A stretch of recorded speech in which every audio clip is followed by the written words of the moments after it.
Such is the human imagination, Therese. The same object is represented to it under as many forms as that imagination has various facets and moods, and according to the effect upon the imagination received from whatsoever be the object, the imagination is made to love or to hate it.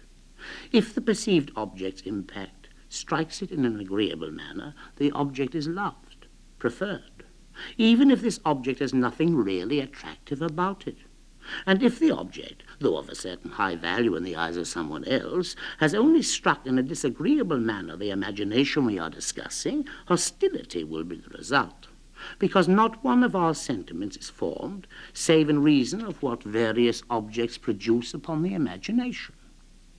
These fundamentals once grasped should not by any means be cause for astonishment, that what distinctly pleases some is able to displease others, and conversely, that the most extraordinary thing is able to find admirers. The cripple also discovers certain mirrors which make him handsome.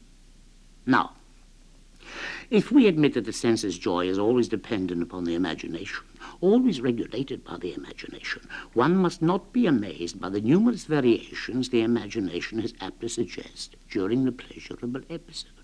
By the infinite multitude of different tastes and passions, the imagination's various extravagances will bring to light. Luxurious though these tastes may be, they are never intrinsically strange. There is no reason to find a mealtime eccentricity more or less extraordinary than a bedroom whim. And in one and the other, it is not more astonishing to idolize what the common run of mankind holds detestable than it is to love something generally recognized as pleasant. To like what others like proves organic conformity, but demonstrates nothing in favor of the beloved object. 3/4 of the universe may find the rose's scent delicious, without that serving either as evidence upon which to condemn the remaining quarter, which might find the smell offensive, or as proof that this odor is truly agreeable. If then in this world there exist persons whose tastes conflict with accepted prejudices, not only must one not be surprised by the fact, not only must one not scold these dissenters or punish them, but one must aid them, procure them contentment, remove obstacles which impede them, and afford them, if you wish to be just, all the means to satisfy themselves without risk, because they are no more responsible for having this curious taste than you are responsible for being live-spirited or dull-witted, prettily made or knock-kneed. It is in the mother's womb that there are fashioned the organs which must render us susceptible of such and such a fantasy. The first objects which we encounter, the first conversations we overhear, determine the pattern. Once tastes are formed, nothing in the world can destroy them. Do what it will, education is incapable of altering the pattern, and he who has got to be a villain just as surely becomes a villain, the good education you give him notwithstanding. Quite as he, however much he has lacked good example, flies unerringly toward virtue if his organs dispose him to the doing of good. Both have acted in accordance with their organic structure, in accordance with the impressions they have received from nature, and the one is no more deserving of punishment than the other is of reward. Curiously enough, so long as it is merely a question of trifles, we are never in the least astonished by the differences existing among tastes. But let the subject take on an erotic tincture and listen to the words spread about. Rumors fly. Women, always thoughtful of guarding their rights. Women whose feebleness and inconsequence make them especially prone to seeing enemies everywhere about. Women, I say, are all constantly trembling and quivering lest something be snatched away from them. And if, when taking one's pleasure, one unfortunately puts practices to use which conflict with woman worship, lo, there you have crimes which merit the noose. And what an injustice! Must sensual pleasure render a man better than life's other pleasures? In one word, must our penchants be any more concentrated upon the temple of generation? Must it necessarily more certainly awaken our desires than some other part of the body, either the most contrary to, or at the furthest remove from it? than some emanation of the body, either the most fetid or the most disgusting? It should not, in my opinion, appear any more astonishing to see a man introduce singularity into his libertine pleasures than it should appear strange to see him employ the uncommon in any other of life's activities. Once again, in either case, his singularity is the result of his organs. Is it his fault if what affects you is not to him, or if he is only moved by what repels you? What living man would not instantly revive his tastes, his affections, his penchants, and bring them into harmony with the general scheme? What man, rather than continue a freak, would not prefer to be like everyone else, were it in his power to do so? It is the most barbarous and most stupid intolerance to wish to fly at such a man's throat. He's no more guilty towards society, regardless of what may be his extravagances, than is, as I have just said, the person who came blind and lame into the world. And it would be quite as unjust to punish or deride the latter as to afflict or berate the other. The man endowed with uncommon tastes is sick. If you prefer, he's like a woman subject to hysterical vapors. Has the idea to punish such a person ever occurred to us? Let us be equally fair when dealing with a man whose caprices startle us. Perfectly like unto the ill man or the woman suffering from vapors, he's deserving of sympathy, not of blame. That is the moral apology for the persons whom we are discussing. A physical explanation will without doubt be found as easily. And when the study of anatomy reaches perfection, they will without any trouble be able to demonstrate the relationship of the human constitution to the tastes which it affects. Ah, you pedants, hangmen, turnkeys, lawyers, you shave-pate rabble, what will you do when we have arrived there? What is to become of your laws, your ethics, your religion, your gallows, your gods, and your heavens, and your hell, when it shall be proven that such a flow of liquids, this variety of fibers, that degree of pungency in the blood or in the animal spirits, are sufficient to make a man the object of your givings and your takings away? We continue. Cruel tastes astonish you. What is the aim of the man who seeks his joy? Is it not to give his senses all the irritation of which they are susceptible, in order by this means better and more warmly to reach the ultimate crisis, the precious crisis which characterizes the enjoyment as good or bad, depending upon the greater or lesser activity which occurs during the crisis? Well, is one not guilty of an untenable sophistry when one dares affirm it is necessary in order to ameliorate it, that it be shared with the woman? Is it not plain enough that the woman can share nothing with us without taking something from us, and that all she makes away with must necessarily be had by her at our expense? And what then is this necessity, I ask, that a woman enjoy herself when we are enjoying ourselves? In this arrangement, is there any sentiment but pride which may be flattered? And does one not savor this proud feeling in a far more piquant manner when, on the contrary, one harshly constrains this woman to abandon her quest for pleasure and devote herself to making you alone feel it? Does not tyranny flatter the pride in a far more lively way than does beneficence?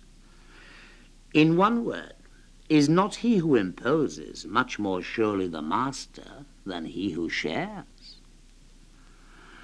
But how could it ever have entered a reasonable man's head that delicacy is of any value during enjoyment? It's absurd to maintain it is necessary at such a time. It never adds anything to the pleasure of the senses. Why? I contend that it detracts therefrom. To love and to enjoy are two very different things. The proof whereof is that one loves every day without enjoying, and that even more often one enjoys without loving. Anything by way of consideration for the woman one stirs into the broth has got to dilute its strength and impair its flavor for the man. So long as the latter spends his time giving enjoyment, he assuredly does not himself do any enjoying, or his enjoyment is merely intellectual. That is to say, chimerical, and far inferior to sensual enjoyment. No, Therese, no. I will not cease repeating it. There is absolutely no necessity that, in order to be keen, an enjoyment must be shared. And in order that this kind of pleasure may be rendered piquant to the utmost, it is, on the contrary, very essential that the man never take his pleasure save at the expense of the woman, that he take from her, without regard for the sensation she may experience thereby, everything which may in any way improve or increase the voluptuous exercise he wants to relish, and this without the slightest concern for whatever may be the effects of all this upon the woman, for preoccupation of that sort will prove bothersome to him. He either wants the woman to partake of pleasure, and thereupon his joys are at an end, or he fears lest she will suffer, and is hurled into confusion, or is brought him to a stop. If egoism is nature's fundamental commandment, it is very surely most of all during our lubricious delights that the celestial mother desires us to be most absolutely under its rule. Why, it's a very small evil, is it not, that in the interests of the augmentation of the man's lecherous delights he has got either to neglect or upset the woman's. For if this upsetting of her pleasure causes him to gain any, what is lost to the object which serves him affects him in no wise, save profitably. It must be a matter of indifference to him whether that object is happy or unhappy, provided it be delectable to him. In truth, there is no relation at all between that object and himself. He would hence be a fool to trouble himself about the object's sensations and forget his own. He would be entirely mad if, in order to modify those sensations foreign to him, he were to renounce improvement of his. That much established, if the individual in question is, unhappily, organized in such a fashion he cannot be stirred save by producing painful sensations in the object employed, you will admit he is forced to go ruthlessly to work, since the point of it all is to have the best possible time, the consequences for the object being entirely excluded from consideration. To Madame de Sade. Good God, how right he is when Monsieur Duclos tells us on page 101 of his Confessions that the witticisms of barristers always stink of the backstairs. Allow me to go on one better and say that the smell of the outroom, of the outhouse, the brainless platitudes your mother and her keeper of the tables invent are of an odor not to be suffered in any proper salon. And so you never weary of their drivel and their pranks, and so we are to have buffoonery and lawyers to the bitter end? Well, my chit, feed on that stuff to your heart's content, gorge yourself on it, drink yourself high with it. I'm wrong to wish to teach you nice manners, quite as wrong as were he who would attempt to prove to a pig that a vanilla cream pastry is better than a... But if you give me examples of obstinacy, at least forbear from criticizing me for mine. You cleave to your principles, and so do I to mine. But the great difference between us two is that my systems are founded upon reason, while yours are merely the fruit of imbecility. My manner of thinking, so you say, cannot be approved. Do you suppose I care? A poor fool indeed is he who adopts a manner of thinking for others. My manner of thinking stems straight from my considered reflections. It holds with my existence, with the way I'm made. It's not in my power to alter it. And were it, I'd not do so. This manner of thinking you find fault with is my sole consolation in life. It alleviates all my sufferings in prison. It composes all my pleasures in the world outside. It is dearer to me than life itself. Not my manner of thinking, but the manner of thinking of others has been the source of my unhappiness. The reasoning man who scorns the prejudices of simpletons necessarily becomes the enemy of simpletons.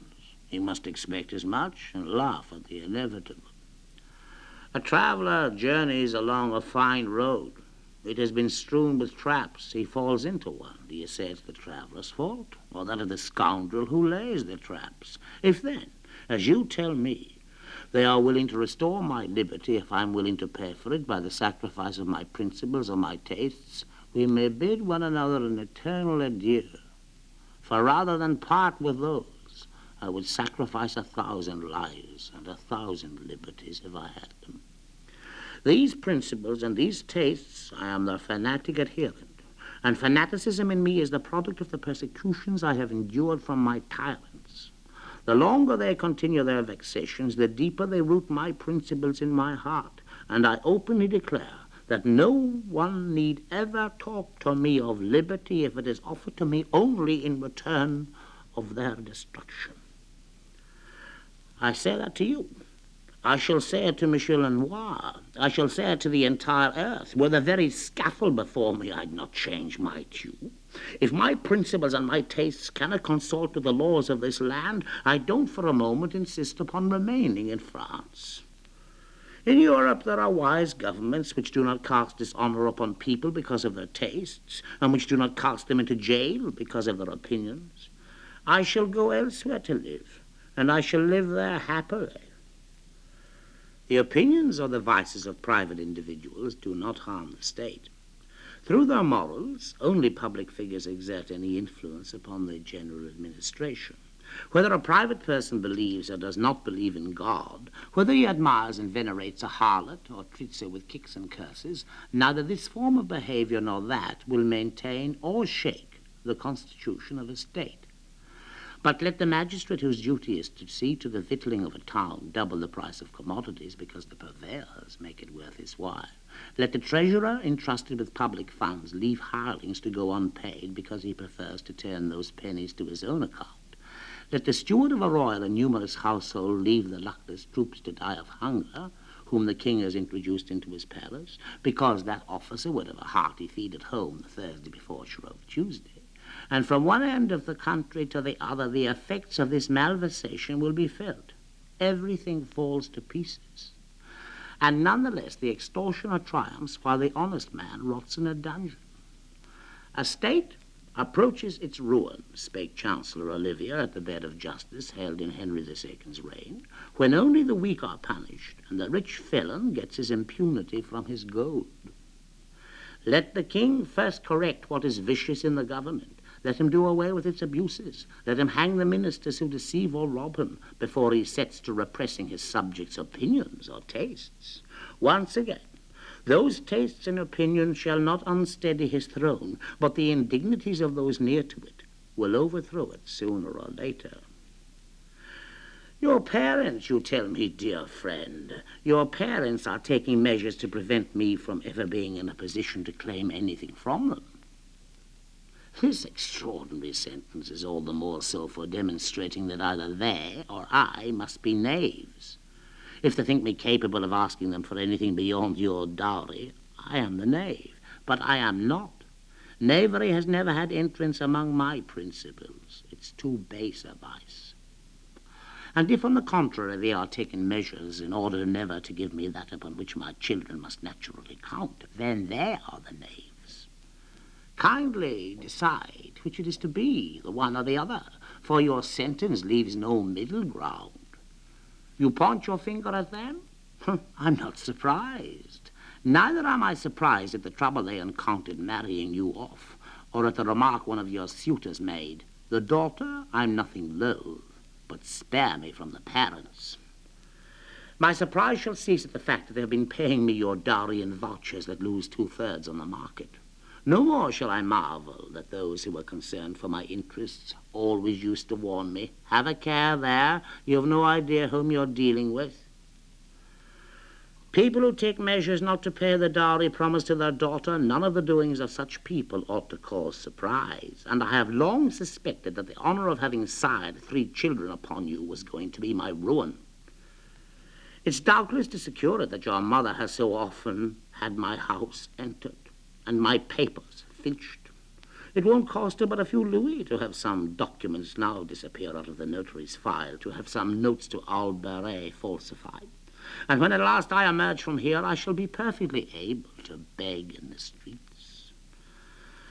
Well, what's to be done in the face of that?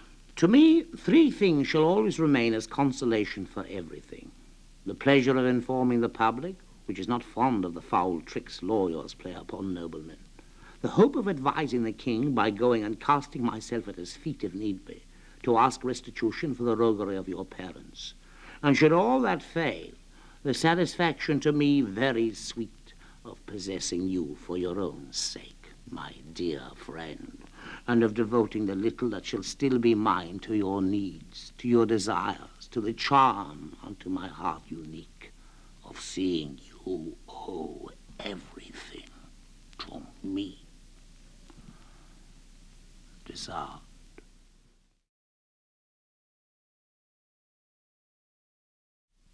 It was with heartfelt regret that the Marquis de Sade, Colonel of Dragoons, and a man full of wit, grace, and spirit, saw his sister-in-law, Mademoiselle de Thouars, consigned to the nuptial embraces of one of the most appalling mortals that have yet trod the face of the earth. This charming girl, 18 years of age, as fresh as Flora and fashioned like the Graces, had for 4 years been loved by the young Comte d'Elben, Lieutenant Colonel of Dolencourt's regiment. And she, too, could not visualize without a shudder the arrival of the fatal moment that, by uniting her to the ill-favored husband appointed for her, must separate her forever from the only man that was worthy of her. But how could she escape? Mademoiselle Thouars' father was an old man, obstinate, hypochondriac, and gouty, who sadly imagined to himself that neither manners nor talent should decide a young girl's affection for a husband, but only reason, maturity, and principally social standing. The position of a man of law was most esteemed, most majestic of all the ranks of monarchy, and moreover that which he loved best in all the world. Consequently, it must only be with a man of law that his younger daughter could find happiness. Nevertheless, the old Baron de Thouars had given his elder daughter to a soldier, and what is worse, to a colonel of dragoons. This daughter, extremely happy and born to be happy from every point of view, had no occasion to repent the choice of her father. But all that made no difference. If this first marriage was a success, it was by chance. In actual fact, only a man of law could make a girl completely happy. Having established that, it was therefore necessary to find a lawyer. Now, of all the possible lawyers, the most agreeable in the eyes of the old baron was a certain Monsieur de Fontenay, president of the Parliament of Aix, whom he had known earlier in Provence. Hence, without any more reflection, it was Monsieur de Fontenay who was going to become the husband of Mademoiselle de Thouars. Very few people can imagine a president of the Parliament of Aix. It's a species of beast that has often been mentioned without much knowledge, uncompromising by profession, pernickety, credulous, stubborn, vain, cowardly, talkative, and stupid by nature, with the thin face of a little bird, the thick, harsh voice of a punch, usually emaciated, tall, scraggy, and stinking like a corpse. You might say that all the spleen and severity of the kingdom's magistracy had taken refuge in the Provençal temple of Themis, in order to issue forth from there every time a French court had remonstrances to utter or citizens to hang. But Monsieur de Fontenay surpassed even this quick sketch of his compatriots. On top of the gaunt and even somewhat bent figure that we have just pictured, Monsieur de Fontenay displayed a narrow occiput, rather low, rising greatly on top, adorned with a yellow forehead, which was covered magisterially with a multi-purpose peruke of a type not yet known in Paris.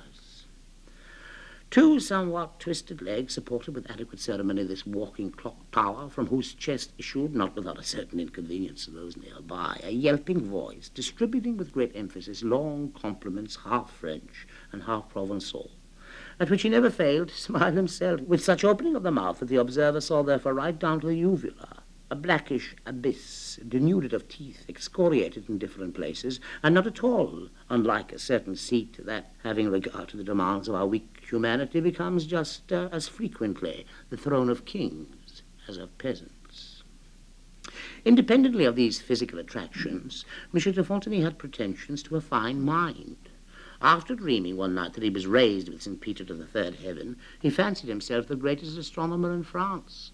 He argued over legislation like Pharinaceus and Cuyus, and was often heard to say to great men and to his colleagues, who were by no means great men, that a citizen's life, fortune, honor, family, everything in fact that society regards as sacred, was nothing as soon as there was any question of exposing a crime, and that it was 100 times preferable to risk the life of 15 innocents than to save by misfortune one guilty person, because heaven is just if parliaments are not, and the punishment of an innocent person entails only the inconvenience of dispatching a soul to paradise, whereas the saving of a guilty man risks the multiplication of crimes in the world.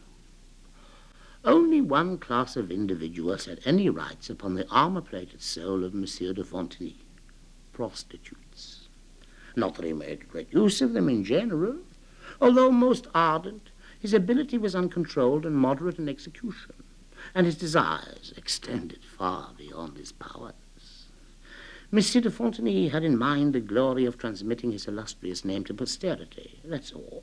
But what caused this celebrated magistrate to show indulgence to the priestesses of Venus was his claim that there were few citizens more useful to the state, that by means of their knavery, their deceit, and their gossip, a multitude of secret crimes managed to be uncovered. And Monsieur de Fontenay had this to his credit, that he was the sworn enemy of what philosophers call a human weakness.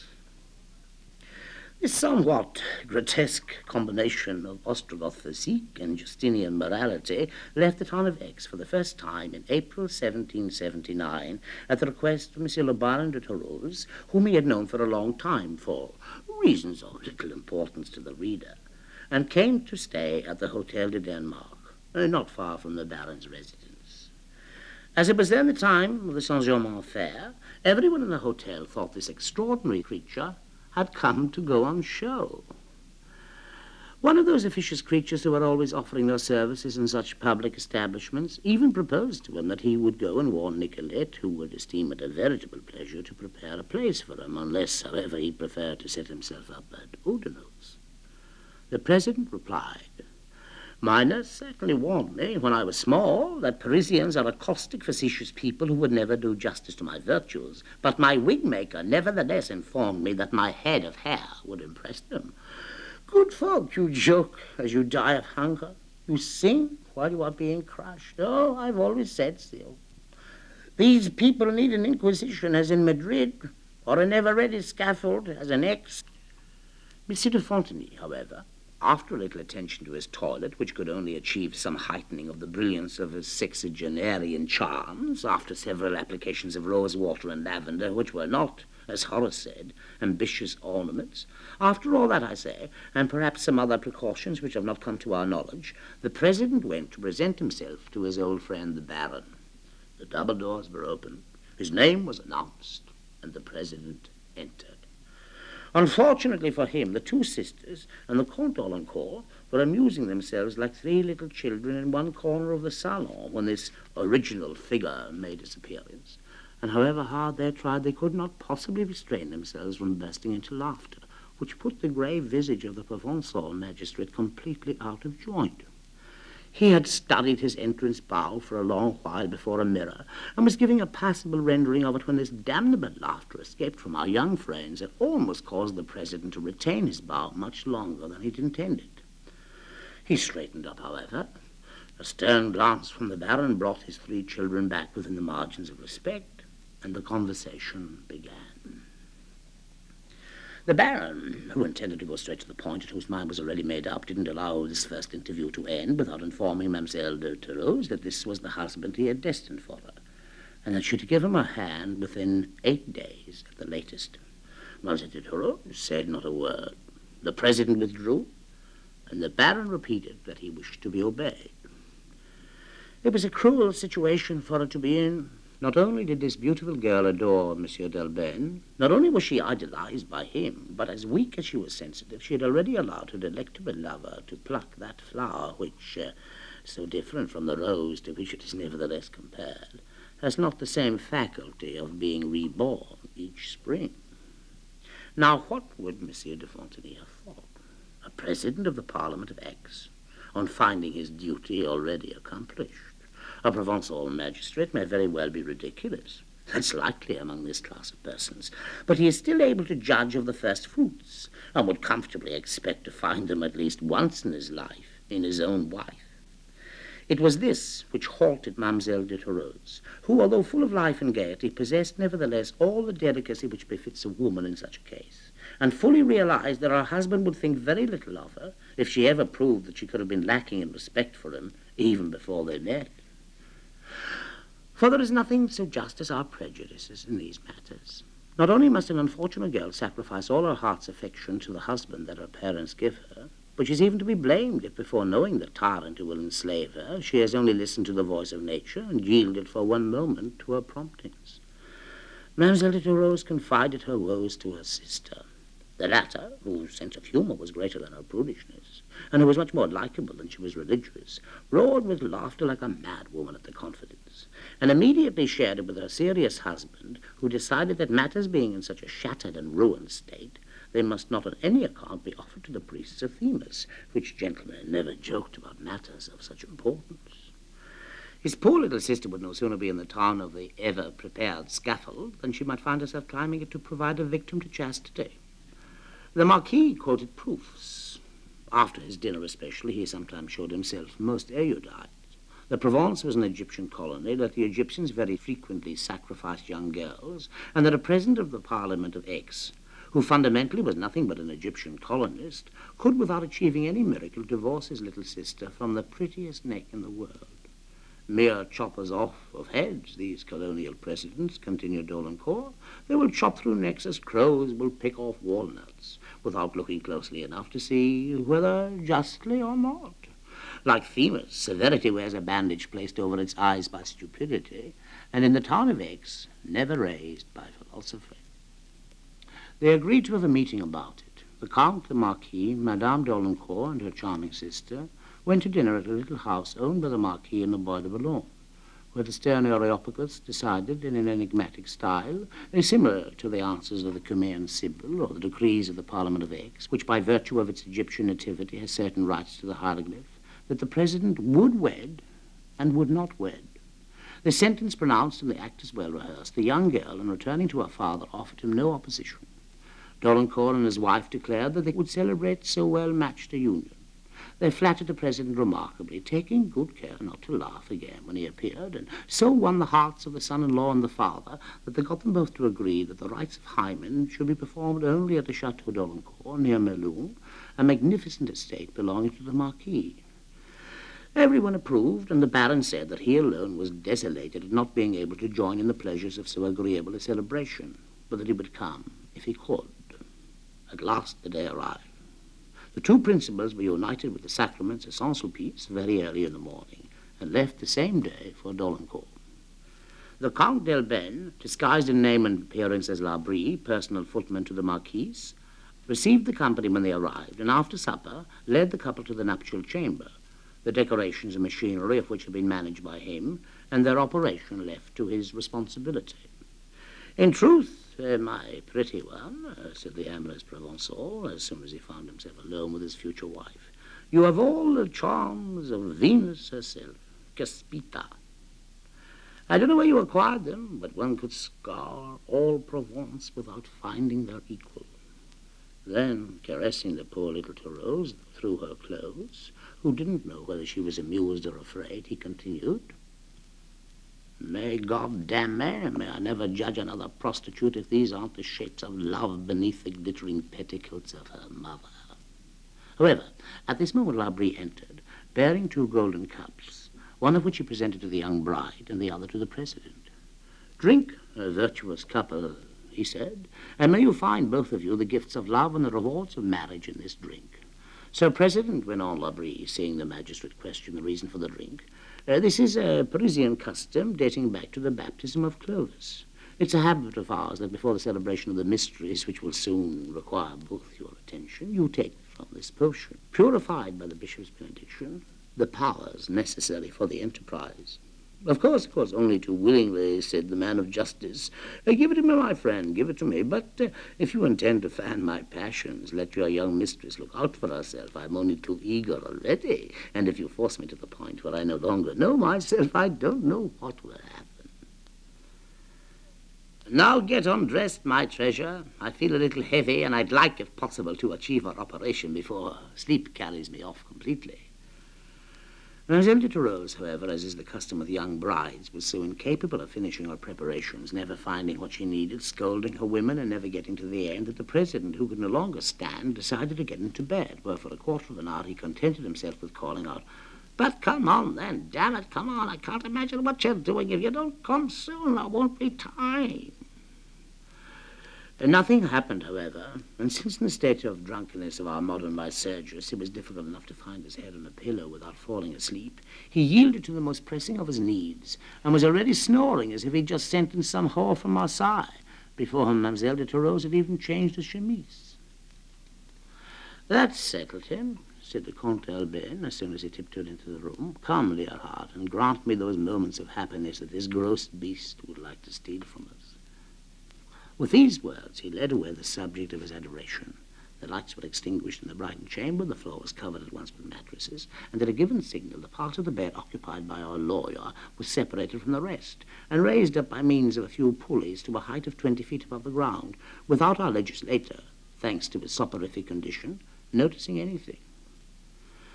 At about 3 o'clock in the morning, however, he was woken by a certain fullness in his bladder, and remembering that he had seen a table near him that contained the vessel so essential to his comfort, he groped for it. Surprised at first to find nothing but empty space about him, he edged forward. But the bed, which was only held up by ropes, conformed to the movement of its occupant, who was leaning forward, and ended up by yielding so far to it that it turned completely over and vomited its load into the middle of the room. The president fell onto the mattresses prepared for them, and his astonishment was so great that he began to bellow like a calf being led to the slaughter. "What the devil's this?" he cried. Madame, you must be there. Well, then, how do you explain this fall? I lie down yesterday 4 feet above the ground, and now when I want my chamber pot, I fall from more than 20 feet up." But as nobody replied to these loving complaints, the president, who in point of fact found himself not uncomfortably bedded, renounced his inquiries and finished the night there as if in his miserable pallet in Aix.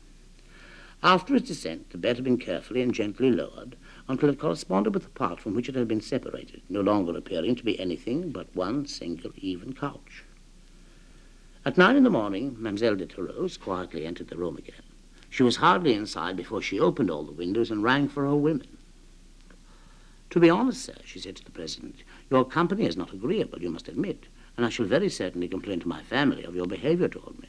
"What's all this?" said the now sober president, rubbing his eyes, and not at all understanding the accident which had left him lying on the floor. "What, indeed? This is what it is," said the bride, enjoying her husband's mood. "Last night, when I, impelled by the affections which should bind me to you, moved closer to you to receive assurance of the same sentiments on your part, you furiously pushed me away and threw me onto the floor." "Oh, merciful heavens," said the president. "Listen, my little one, I'm beginning to understand something of the incident. I offer you my sincerest apologies. Last night, suffering from a rather urgent need, I was trying every way of satisfying it, and in my necessary movements, which threw me out of bed myself, I must obviously have knocked you out also. I'm even more to blame because I was undoubtedly dreaming, since I thought I had fallen more than 20 feet.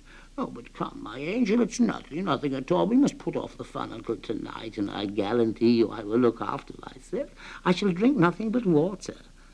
But at least give me a kiss, little heart. Let us make it up before we appear in public, or else I believe you bear me resentment. And I wouldn't have that for words." Mademoiselle de Terreuse willingly offered one of her rosy cheeks, still glowing with the ardour of love, to the obscene kisses of this old satyr. People came in, and the husband and the wife carefully concealed the unfortunate nocturnal catastrophe. The whole day was spent pleasantly and chiefly in going for a walk, which, by taking Monsieur de Fontenay away from the chateau, gave La Brie time to prepare new settings. The president, firmly resolved to consummate his marriage, was so careful during meals that it was impossible to make use of these methods to derange his reason. But luckily, there was more than one trap to operate, and there were too many enemies conspiring against the notable Monsieur de Fontenay for him to escape from their snares. Everyone went to bed. "Oh, tonight, my angel," said the president to his young spouse, "I flatter myself you won't be able to escape." Having no wish to appear in anything but good order, the poor Provençal was stretching himself, screwing up every single nerve, which caused him to press upon his couch 2 or 3 times more energetically than if he were lying still, and finally snapping the already prepared beams in the floor below and precipitating the unfortunate magistrate into a pigsty situated immediately under the room. For a long time it was a subject for discussion with the company at the Château d'Alencourt as to which must have been the more surprised, the president on thus finding himself in the midst of animals so common in the place of his birth, or the animals on seeing amongst them one of the most celebrated magistrates of the Parliament of Aix. Several people claimed that satisfaction must have been equal on both sides. After all, the president should have been above himself to find himself, so to speak, in society, and to breathe for a moment air that smacked of the sword. The animals, impure and forbidden by the good Moses as they were, ought to have offered thanks to heaven when they discovered at last a legislator at their head, and a legislator of the Parliament of Aix, who had been accustomed since childhood to judge causes relative to the favourite element of these worthy beasts, and would be able in the future to arrange and anticipate all discussions bearing on this element so analogous to the organizers of both parties.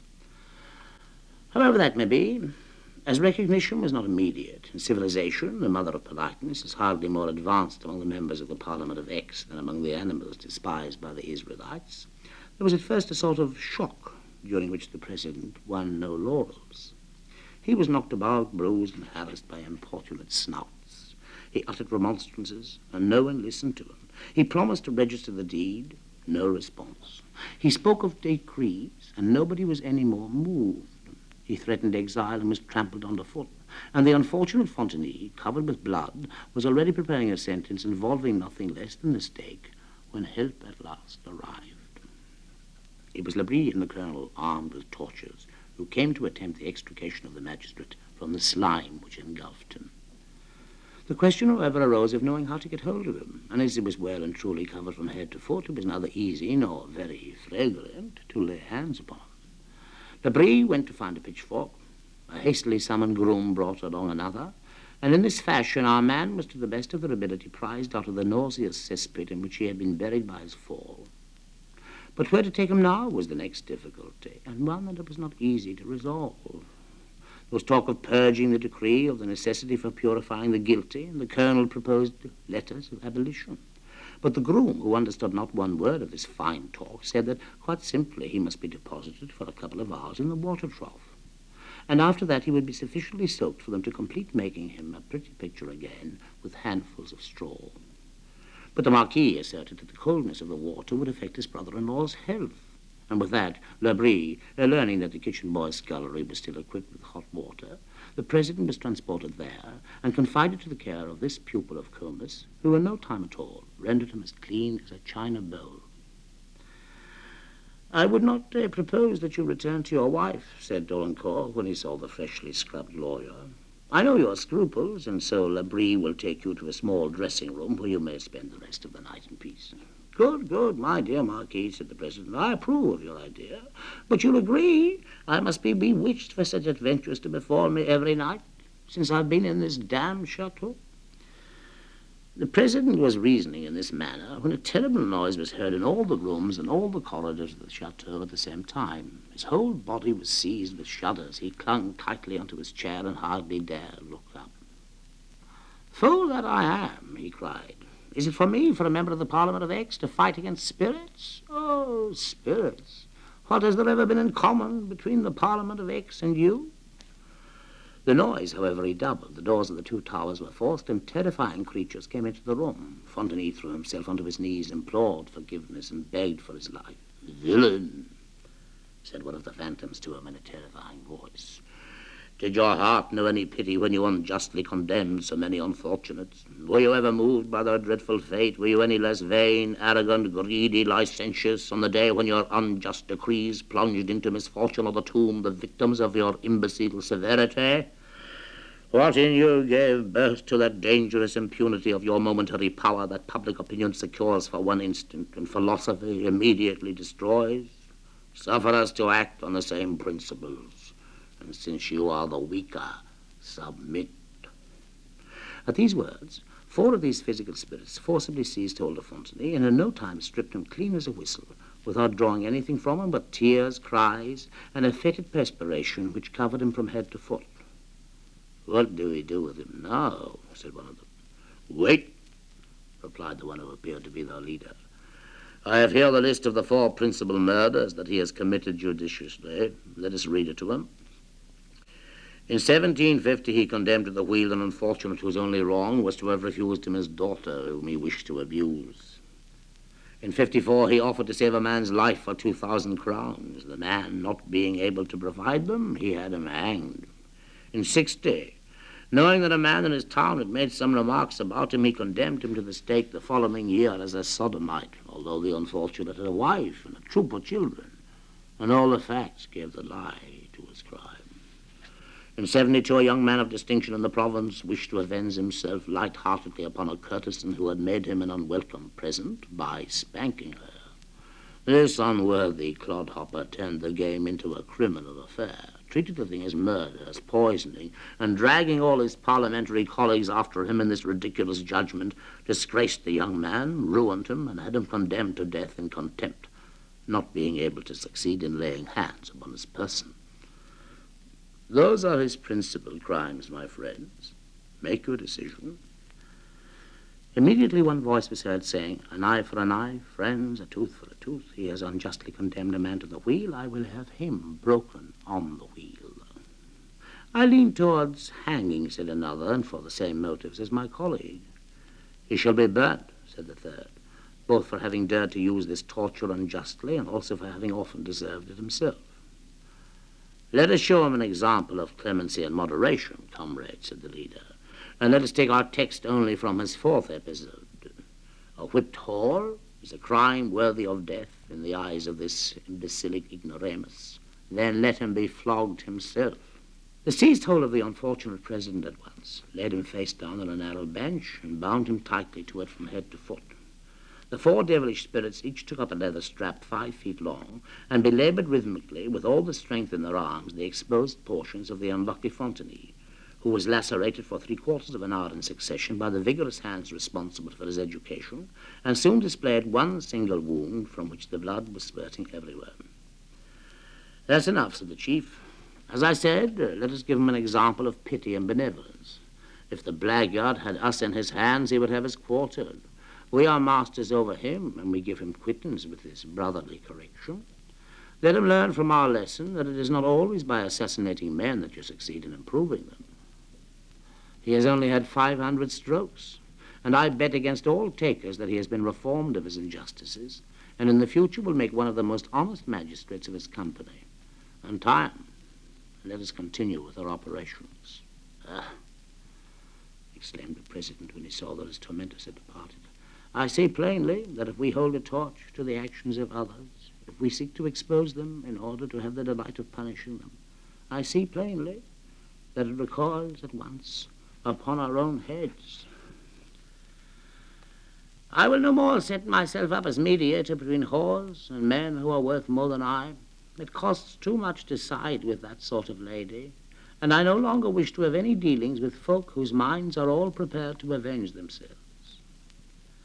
The president disappeared and learnt wisdom at his own expense. No one was heard to speak of him any more. The whores complained that they were no longer looked after in Provence, and morality gained ground there, because the young women, seeing themselves deprived of this indecent support, preferred the path of virtue to the dangers which they could expect on the road to vice, when magistrates were wise enough to realize the dreadful unsuitability of supporting them with their protection. 3 months later, Mademoiselle de Toureuse was publicly married to the Comte d'Albane, with whom she lived in perfect